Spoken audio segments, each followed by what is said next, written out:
Hey, it's Ginger. I'm out on my porch here in South Texas. My clients ask me many questions over the decades, and they want to know how I got my gifts of discernment of spirits and knowledge. Gift. They're spiritual gifts. There's 9. I'm talking about a few of them, especially discernment of spirits. And what happened was, in 1986, I was riding along with my friend that just got a driver's license, and we went, it was on a Texas dirt country road. Looked like middle of nowhere. I didn't know where we were at. I wasn't from there. So while we went down this hill, the car somehow spun out of control, went backwards along the barbed wire fence, and we didn't have seatbelt laws back in the day, and the cars back then were very well made, big trunks, big huge trunks. I think it was steel. I mean, and the front seat was all the way across. So it has only like a little spot, we're in the front seat. Well, while we're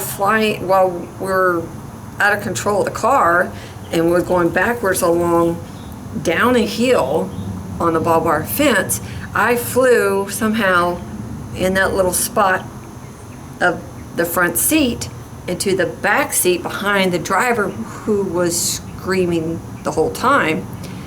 And I thought my life was over. And I remember thinking, okay, God, take me now. And I remember I just kind of held my breath like that, like a little child. I was 15. I was like, now, before I tell you what happens next, you need to know I was raised in a church. Everything in the Bible stays in the Bible. Angels and demons, is in the Bible. We talk about angels, like, Christmas, maybe Easter. And if you want to talk to God and Jesus, you could talk to them, but they're so busy, they're really not going to talk back.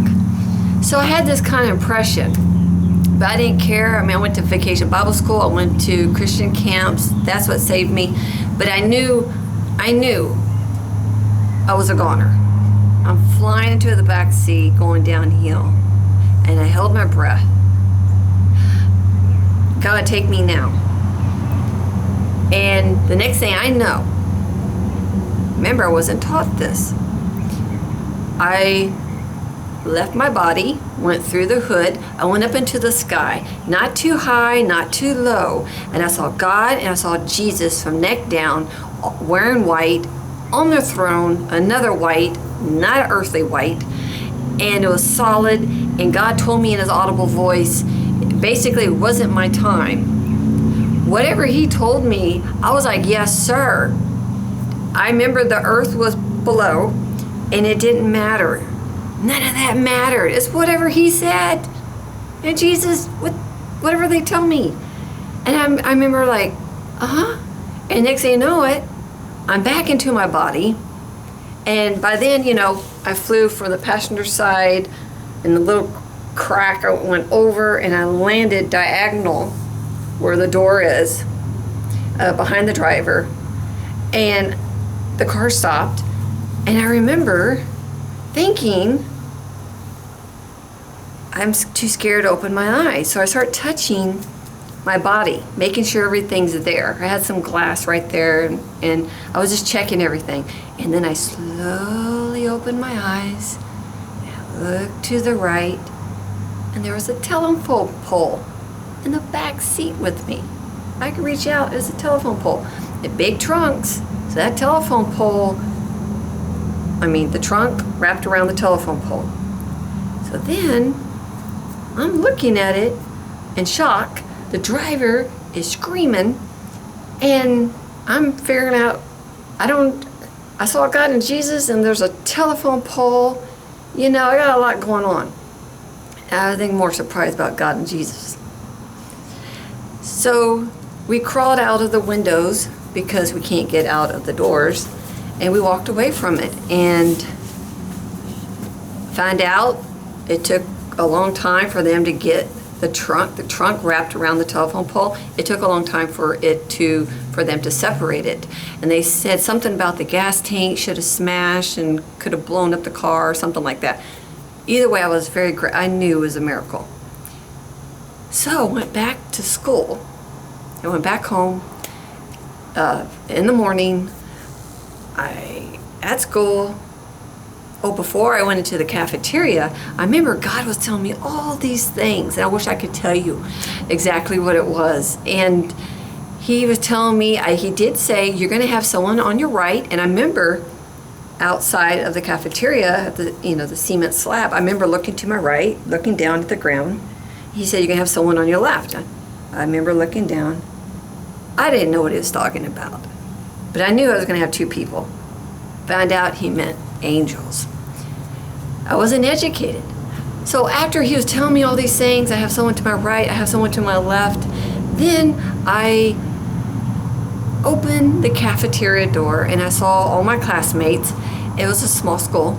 And I would walk through, and then I see big black clouds solid over my classmates' shoulder, right next to their ear and their face. And they didn't have a name tag or eyeballs. And I knew what it was. It was lying and stealing.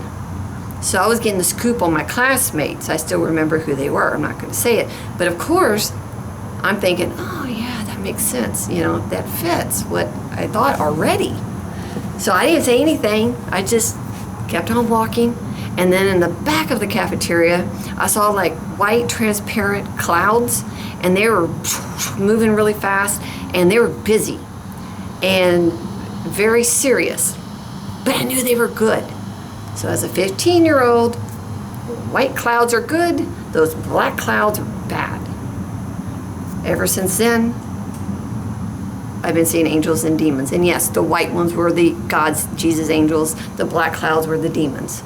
So that's when I started. And then when I started doing healing and deliverance on people, God, now I can see the angels and demons. I can see more, the sin and stuff in their spirit, soul, and temple. So I'm able to coach them through, walk them through healing and deliverance by the power of the Holy Spirit, of course. I'm just a human. I'm just a little messenger. I don't claim to know everything. And I would love to tell you, after I experienced that in 1986, that I served God, and I took my Bible to school, and I was just on fire for God. Unfortunately, no. I kept it quiet. I kept it a secret for 10 years until I was 25. And I was already married and already had a son. And I was teaching Sunday school. Cooper, my horse. I was teaching Sunday school, and I remember God said, you experienced me firsthand. You need to tell my people that I do exist and I do love them. And of course, my soul thinking, not at this church. They're not going to believe me. So slowly I shared some of those stories, and then eventually the whole story. And of course, I did it behind the computer. That's safe, right? No one's going to lock me up in the mental ward. And I would go to Christian chat room to praise and tell people about the story and stuff. And that's when I found out witches and Satanists were real. They were sending spiritual stuff, and since I was seeing stuff, spiritually break that off and pray for them and fast for them. And so I kept it quiet for 10 years, and I've been trying to catch up for lost times. So that's how I can start. And when I see angels and demons a lot, I see them in, the demons in people, sin, and then I see territorial, and I went overseas, see a lot of stuff of that. I'm used to humans and some of the territorial. And when I went overseas, Africa, Uganda, Kenya, Nepal, India, you see some stuff spiritually. You don't have to see it physically. You see it's pretty thick. So anyway, I can see it in different ways, but the point is I use it for my healing deliverance ministry to help people to get healed and delivered from sin and demons, generational curses, spiritual attachments, stuff like that. And if you're a Christian, do not think you got a free pass, okay? My first deliverance was on myself at midnight with the lights off at the dining room table. My kids were in bed, husband is in bed, and I'm sitting at the dining room table with God. Let's go. Let's do a deliverance.